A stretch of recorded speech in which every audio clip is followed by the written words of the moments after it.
आज जो मौका है करनाल जिला जेल करनाल में पहुंचने का बहुत ही महत्वपूर्ण मौका,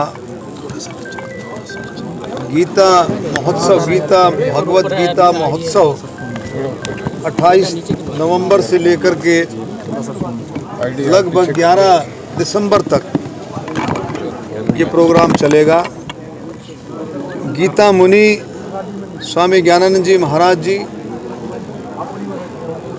की ये इच्छा थी कि अभी ये शुरुआती जो है प्रोग्राम जेलों से शुरू किया जाए, क्योंकि हाँ जिस तरह से गीता का प्रचार, भगवत गीता का प्रचार पूरे देश में ही नहीं पूरे वर्ल्ड में, पूरे विश्व में जिस तरह से प्रचार हुआ है, और उससे कुरुक्षेत्र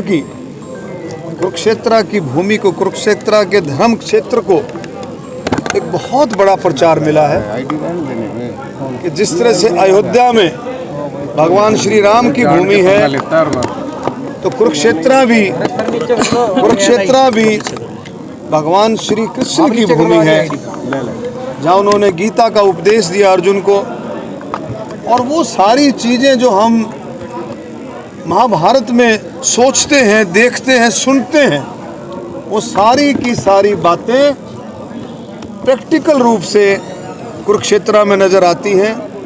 और अभी मैं पीछे आया था, कुरुक्षेत्र सर्किट, महाभारत सर्किट, उसको भी हम बहुत हाईलाइट कर रहे हैं, पूरा वर्ल्ड वाइड हाईलाइट कर रहे हैं।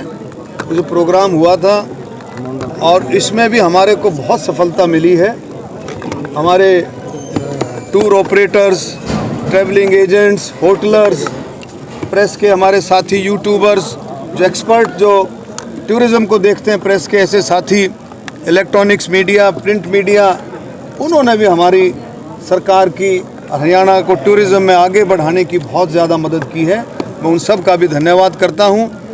और आज इस मौके पर करनाल जेल में आकर के स्वामी जी को मेरा ख्याल में जींद जाना था, प्रयास काफ़ी किए, तो लेकिन बहुत ही अच्छा ये प्रोग्राम मैं समझता हूँ कि इसमें गीता में है भी क्या सिस्टम। आप समझें कि रोज़मर्रा की जो चीज़ें हैं, रोज़मर्रा की जो इंसान के जीवन से जुड़ी हुई बातें हैं, वो सारी की सारी उसमें है। और यहाँ तो प्रैक्टिकल रूप से और भी लागू, तो किस तरह से हम अपने मन को कंट्रोल करें, सबसे बड़ी बात यह है। आज अगर हम जेल में हैं तो जेल में ऐसे साथी, हर साथी जो इसमें यहाँ पर आया हुआ है, मैक्सिमम साथी ऐसे आए हैं जो क्षण भर का गुस्सा, थोड़ा सा टेम्परामेंट लूज़ करते हैं, कोई ना कोई नासमझी कर देते हैं कई बार। तो वो बातें, उस चीज़ को कैसे कंट्रोल करना है, ये बहुत बड़ी बात ये है। उनको किस तरह से धारा में जोड़ना है। आज अगर वो यहाँ हैं तो वो भी मुख्य धारा में हैं, ऐसी बात नहीं है कि वो हमारे से दूर हैं। उनको किस तरह से, स्वामी जी ने भी जरूर निश्चित तौर पर बहुत अच्छी तरीके से बातचीत रखी होगी, और मैं भी यही बात रखता हूँ कि सभी जो इंसान हैं वो भगवान का रूप है।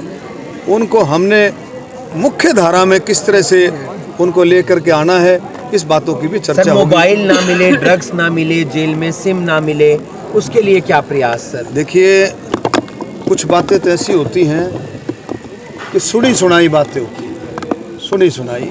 जेलों में बहुत अच्छे, हमारी 10 साल से हमारी सरकार है, पहले माननीय मुख्यमंत्री मनोहर लाल खट्टर जी रहे, अब नायब सैनी जी हैं। बहुत रिफॉर्म्स जेल में हुए, बहुत रिफॉर्म्स जेल में हुए हैं।